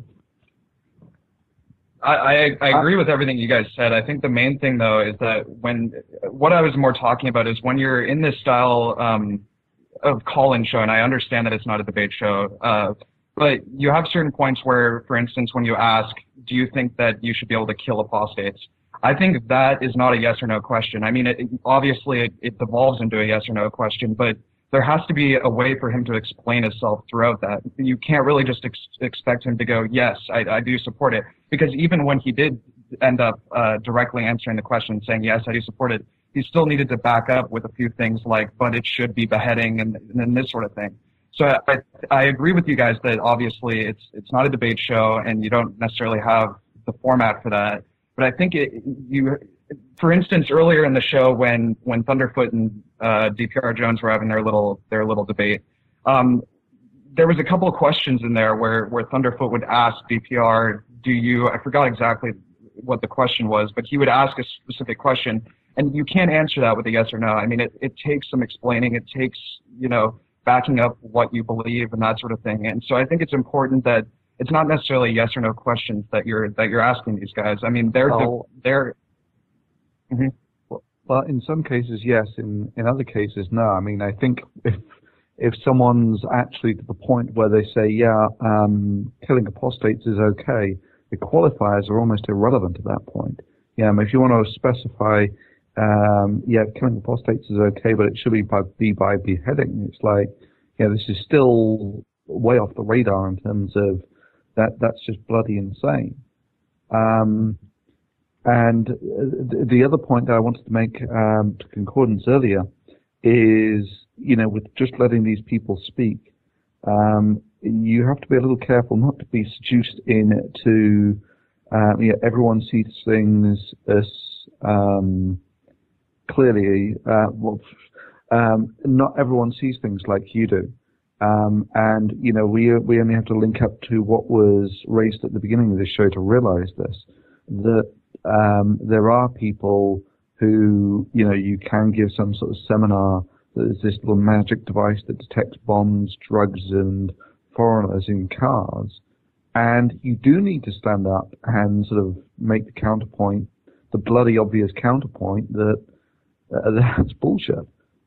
I'm sorry, I don't think the machine ever claimed to identify foreigners. I don't think it had a little thing where you could say, I want to see French people only, and I've got to jump up and down to get the I'll bet it did. HogTie, you've been quiet. Well, first off, I do believe that device did have a card for like people hidden in vans and stuff. Illegal immigrants, I think, was what it was boasted for. But no, I think we all sort of identify the issues with these shows for one thing, non-professionals and yes, there is a kind of a credibility gap. I do think, Kirby, that maybe, I take your point about letting people have enough runway to take flight when they're trying to make a point. And I agree that when you ask a question that it may, on its face be a yes or no question, but it would require some commentary to really flesh out what the person's opinion is. But it is, and it's kind of a hard sort of thorny thing to put your finger on it, but there are circumstances where it's palpable that the other person is just being slippery. Just, I don't want to discuss this because I know that the other person is going to make hay with my answer. So they'll just sort of slip away from it. And can I give a classic example of just that situation when we had Venom X on the show, and he was asked specifically by Aaron, how many kinds of cat did Noah take on the ark? And this went on for about 20 minutes before eventually he said, well, about 10. Sorry, as an example of your point, HogTie, do carry on. Yeah, that's a very good one. I've certainly had a lot of those discussions in the chat rooms where you just can't get somebody to nail down. There's a very famous one, if you ever get a chance to see the original debate, the Iron One versus Per Alberg, which isn't really a debate, it's just a discussion on a web forum. What Iron One was the previous name of Nephilim Free. And this thing goes on for 40-some pages of this web forum with repeated calls like, define kind. And this kind of thing happens a lot. And it's not I mean, there you have a form where you're able to really flesh out your ideas because you can type it out. So there, it's obvious that the person's trying to escape it because they've got the perfect opportunity to type out, 15 paragraphs if they want. They can't claim that you're shorting them on a yes or no question. Doing these things live or in chat rooms is, I think it's a little more difficult, and sometimes people's judgment might be a little bit different as to whether somebody's just struggling with what appears to be a yes or no question or whether they're being truly slippery. But I will say I agree with Thunderfoot's earlier observation about some people being, I forgot your term, but professional answer avoiders. Before I come back to you, Kirby, or anyone else, can I just say that we've got about 20 minutes left on the show. If you'd like to join us, please send a contact request to Magic Signage Show on Skype. We are going to have to finish pretty much on time. We may have just a few minutes to overrun, but send that contact request if you'd like to discuss any of the issues that we've been talking about. And also, I have to say, Kirby, you had a third point, which is one of my favorites. So let's move on to that third point.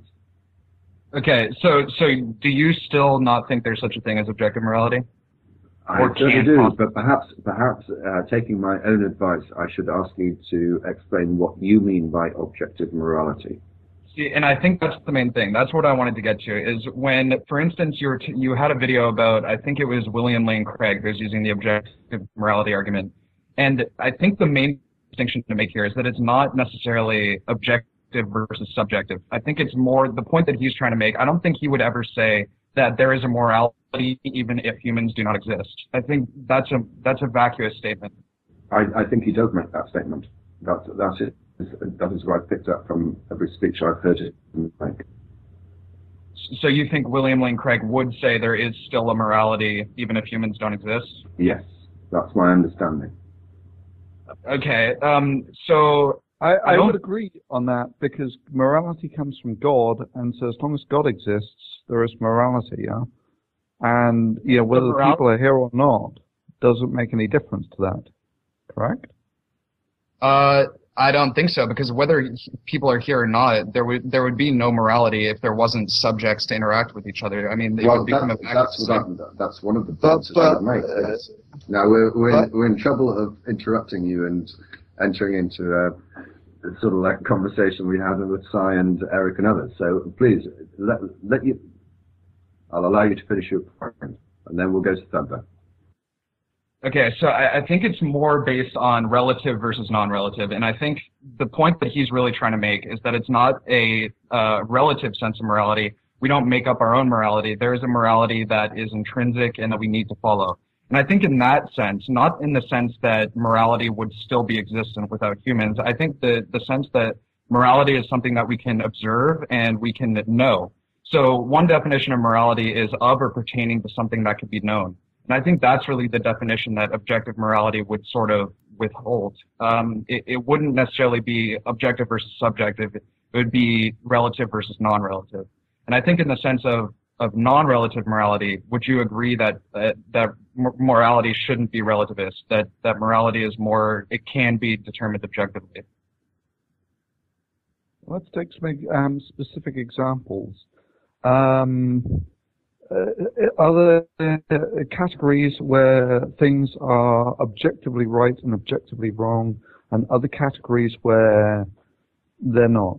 Or is every decision, there is a morally right thing and a morally wrong thing to do?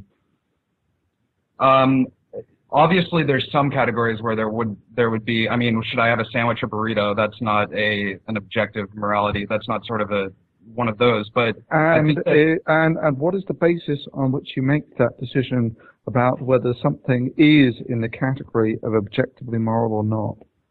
I would adopt sort of Sam Harris's view, and the reason for that is because obviously as social animals, the most important thing to us is maintaining our well-being.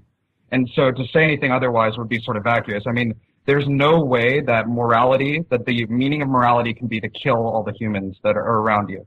That wouldn't make sense, because then there wouldn't be you. You know what I'm saying? Do you think that Harris's description of morality can be described as objective? I would say so in relation, not objective versus subjective, but relative versus non-relative.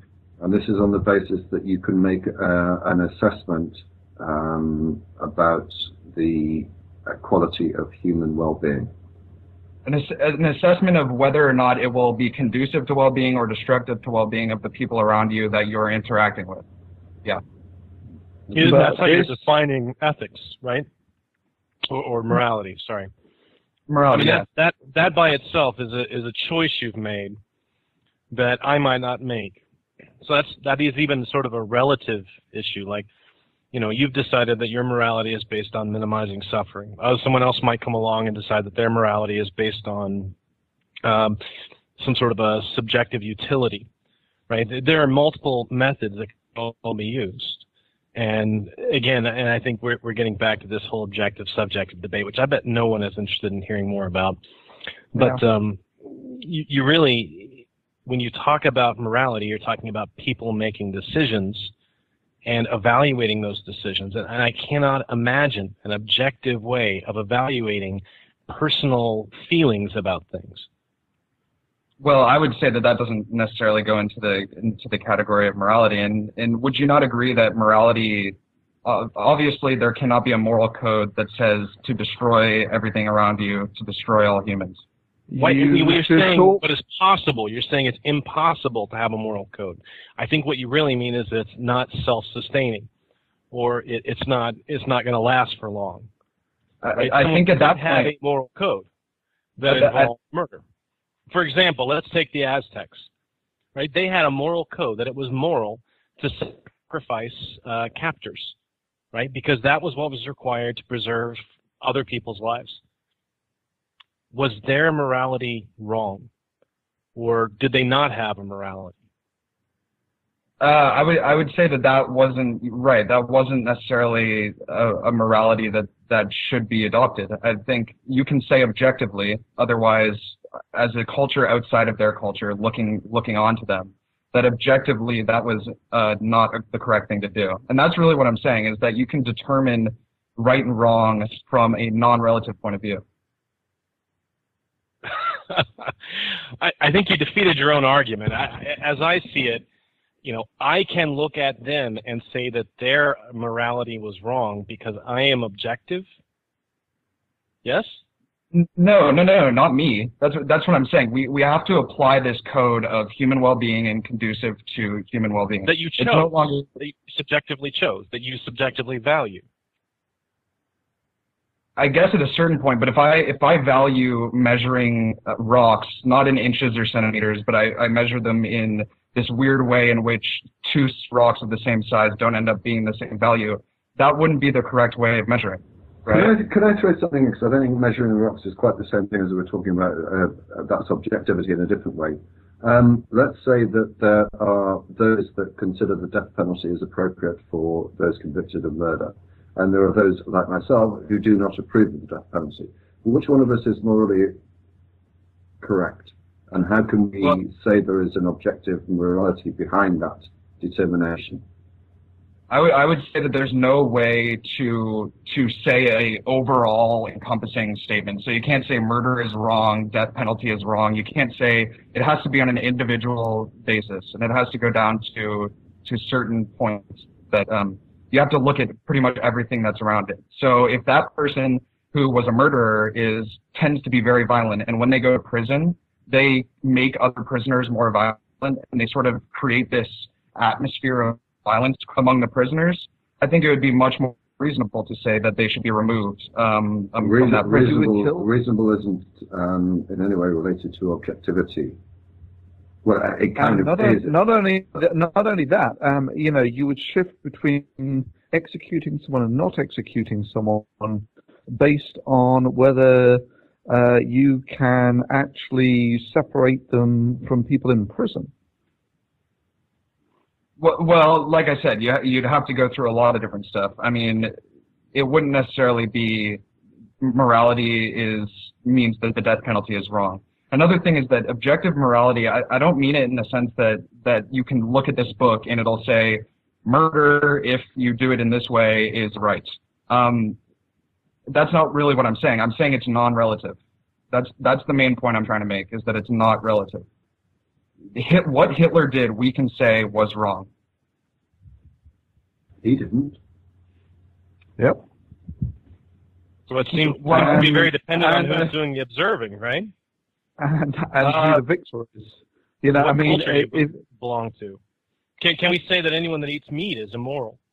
Is vegetarianism required for morality? No, not at all, because especially with young children need meat to survive, and it's very immoral. We can get synthetics. So, 100 years from now, people looking back on you and your sense of morality, which you consider to be objective because you're enlightened and you have these clear criteria, will say they caused harm. They caused harm to their environment. That guy got in a car and drove and burned gasoline. That person was immoral, and their moral code that delivering kids to school was a higher good than not burning gasoline was wrong, and he was immoral. And so that morality keeps changing over time as the perspectives and the priorities change. And hearkening back to our Aztecs who sacrificed their captors, they saw that as a greater moral good. You're saying that you value X, and therefore X is an objective or non-relative criteria. You decided to value X. And I agree with you. I think reducing suffering is a worthwhile objective. But that's a subjective choice that I made. There is nothing about nature that tells us that suffering is to be abhorred or, not moral. If you define morality as that which reduces suffering, then by all means, reducing suffering reduces suffering, right? There's your tautology. Yes? But this is the point that I would pick up on, as well as how do you address or objectify suffering? And for some people, on a most basic level, pain to them is pleasure. Pain to other people is not pleasure. Well, that's why you make the distinction between suffering and pain. Pain is not. How do you make the judgment of the person that we discussed about a year ago on the show, Tony Nicholson, who was unable to take his own life and had a miserable existence, wanted to die, couldn't do it? Is that by assisting him in killing himself? Would that be seen as reducing suffering? Would that be a merciful act? Because no one could do it, and the law wasn't prepared to allow it to happen. Right. I was starving himself to death. I mean, these are very complex issues. And when you say, and I appreciate to a degree where you're coming from with Sam Harris's sort of description of what suffering is, I just simply do not see it as that simplistic or that easy to create some sort of objective relativistic standard that you seem to be going for. I don't actually have too much trouble with the moral landscape that Harris defines, in that you define your metric, which is sort of human suffering. Right? This is subjective, but after that, the problems that you run into really are essentially the utilitarian decisions that sort of come from that. You say that the goal here is to minimize human suffering. Well, if I can harvest your organs and save the suffering of 5 people's lives such that they will no longer have any suffering in their life, have I not minimized suffering? This is the utilitarian thing. Would that be moral? Not necessarily.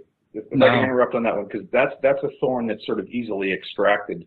And that people say, well, that makes it very difficult because, utilitarian thing, you could go into a doctor's waiting room and find a healthy person that would be able to provide organs for 5 people. You save those lives. You kill one person, you save these other lives, and on balance, you're reducing suffering.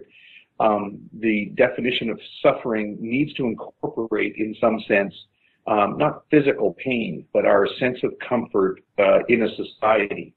So remember that Sam Harris kind of sets as a metric, as an absolute zero, the greatest conceivable human suffering, and everything we do that moves us away from that point is to be seen a good thing.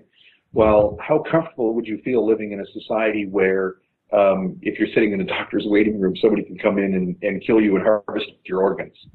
So the you know, when you actually put all that into the calculus, you've got one person you're going to kill, you've got 5 people whose lives you're going to save, and then you've got the millions of people in that culture who understand that they live in a culture where you would do that sort of thing.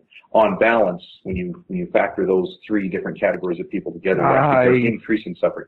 So I find that a remarkably hand-waving that. I mean, let's. But you could kill the one person, save the 5 people, and not tell anybody else. Then what do you do?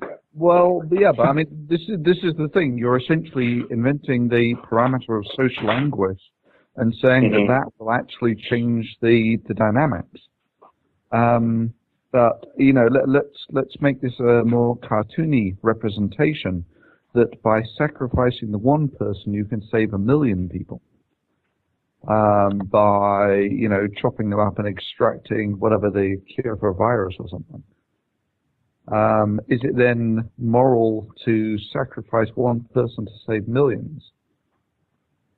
No, because by sacrificing that one person, you're creating a culture that's conducive to sacrifice, and that's inherently not a comfortable position for people to be in, and that creates suffering. I think D.P.R. Jones' example of a man that wanted to be euthanized is a perfect example, because in his position where he wants to die, and he can't end his own life, it would be a moral choice if that man wanted to die to allow him to die. And that's because it's not suffering to die. Dying is not necessarily suffering if you want it, right? Only those of us who don't want to die. You have to be kidding me. The people who commit suicide almost inevitably leave a huge amount of suffering with their friends and family afterwards. It's a selfish act in many regards. So I can't agree with you that it's well that's why I didn't necessarily say suicide and more euthanasia, especially of the example you gave, because this man was too old to kill himself. Right? And do you think his ultimate death didn't cause suffering to his friends and family? Right, but minimal suffering. I mean, this guy was sitting in a hospital bed with extreme pain. No, he wasn't. He was sitting at home having starved himself to death for 7 days, developing pneumonia because the law courts refused to allow him assisted suicide. And that is a lot more suffering than people, oh no, my grandpa's dead. That's a far worse situation to be in than to How can you say it's far worse? This is what I don't understand. You're trying to make judgments about qualities of suffering and whatever, which I just do not see there is any metric to judge it by. Again, I guess you'd have to take the entire sort of picture when you're deciding that sort of thing. So if this guy, for instance, had his entire family was depending on him for some reason, and he said, no, screw you, I want to die anyway, then yeah, that would become a touchier subject. But for a person that wants to die, and they're in such a situation that they'll likely die soon anyway, I think it's not reasonable for us to say that you cannot reduce your suffering because we want these other people to be fine. I mean, it's the same reason why killing someone is not a good thing to save other people. You can't have this thing where I have to say, I know that you criticised us for interrupting before. I'm going to interrupt you for 2 reasons. Firstly, I think that's an absolute nonsense of an argument. I'm going to invite you back on a future show, but we have 5 minutes left. Unfortunately, we don't have Tony. We've got Live Life, who's streaming the show. He only can give us another 5 minutes, and there's one caller that I want to fit in. It's going to be very brief. Kirby, thank you very much for your contribution. And please, I apologise for being rude and cutting you off, but we've got to move on to the last caller before we end the show, and we've got 6 minutes in which to do it. So, as I say, I apologise, and do feel free to come back. The show. This may be a mistake because I'm not entirely sure that he's online. Does this mean we're not going to have time to talk about Captain Who or whatever show you were talking about? Oh, you're trying to wind folk up, aren't you? No, we're going to have to leave that to the was it Captain Who or Mr. Ware? I can't remember. I think it's going to be Ms. Who in future. Dr. Poseidon, are you with us? Yes. You're going to have to be quick. We've got yeah, I see that you've only got 5 minutes left. Basically, what I wanted to do was ask if anybody had any issues with religions that don't really get in the way of science or don't wish to impede on science. I have absolutely no issue whatsoever with any religion that doesn't seek to impose itself in any way in any other area of life. If someone, basically, it's the quotation that Hitchens often used of Jeffrey. Oh Lordy, my mind's going dead. It'll come to me. I care not whether my neighbor believes in 15 gods or not. It neither breaks my leg, or Jefferson, that's what I'm talking about, breaks my leg, nor fits my pocket. I do not care one jot. It is when people rely on religious beliefs of whatever denomination, whatever flavor, without justification, that's when I have an issue with religion. Thunder. Yeah, I have relatively little issues. The thing is that for me, the big button issue is when they interfere with science and education, because those are the two things that I think are the biggest things that are going to determine the future of mankind. When they interfere in social issues, I have an issue with that as well. Like telling people that they can't wear condoms or can't get blood transplants, or they can't speak to people who have left the religion or whatever. Things like that I have an issue with as well. But if it's an entirely personal religion where they don't affect anyone else in society, they keep their religions to themselves, what they do in the comfort of their own mind is entirely their own business. I'm going to say something a little bit controversial. It might be true if we point the finger back at ourselves as well. I think most people get annoyed at whatever outspoken atheists for the same reason that we get annoyed at outspoken religionists. Just the whole sanctimonious attitude sometimes gets on people's nerves and up their noses. If it's something you're doing inside your own head or among people of confirmed the same position, then why would anyone else care? I mean, who has time to worry about what your beliefs are except the people who come knocking on your door to convert you? And that gets really annoying. But what about the non-religious? Are we complying with that same basic principle? You should keep whatever your beliefs are sort of to yourself. I don't know. I'm putting it out there to be controversial. Yes, I fully accept that you have done so for that reason, but I think there are some areas where it is perfectly justified for atheists to speak out, and as always, it comes back for me to issues of bigotry and discrimination.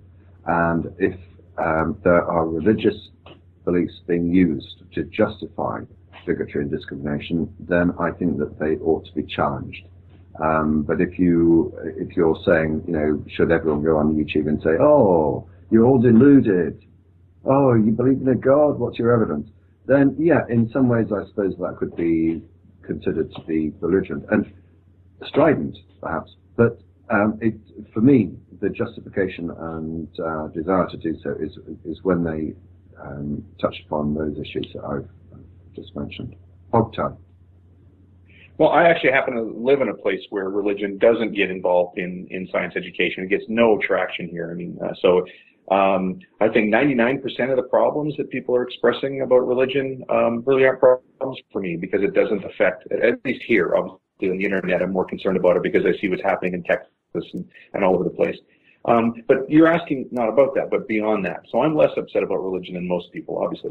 But yeah, it does. I still think it's a crippling personal development. I think there's a way that it hamstrings people and stifles their ability to participate in a meaningful social dialogue on morality and even things like climate change and whatnot. I think when people have this sort of weird vision about eternity and God and things are getting taken care of and whatnot, they kind of extract themselves from meaningful personal development and meaningful participation in the dialogue on morality and human future. So, yeah, I'm concerned even beyond the science thing. Okay, Poseidon, I have to remove you, but thank you very much indeed for the call. We have 2 minutes in which to wrap up, and I want to say thank you and make a couple of very quick announcements. Firstly, of course, you can see this show on the YouTube Magic Sandwich Show website, channel, where we will include all the relevant links in the description to that topic which we have discussed this evening. You can follow us at the website www.magicsandwichshow.com, where you'll get announcements about future shows and who will be on them, etc. And also information about this year's MSF Doctors Without Charity event, which Doctors Without Borders charity event, which will be taking place over the weekend of the 14th and 15th of September. And follow us on Twitter at @TheDBRJones. Thank you to everyone that's joined us. I'm going to go through the panelists for their final words, but thank you also to Live Life 8072, who has stepped in for Tony. He normally streams the show, but Live Life has done it for us this evening, and it is enormous thanks to him for bringing the show in all its quality to you. Let's go the way I see them across the board. Thunderfoot first, then HogTie, then Concordance. Final words. Thunder. It was a great show. Many thanks for listening. HogTie. Yeah, it was a lot of fun. Thanks. I'm glad we got some more calls today, and a lot of fun. Thanks. Conk. Well, let's round it out with thank you. There we go. And thank you very much to Live Life again. We will see you in 2 weeks' time. Take care, and thanks for watching.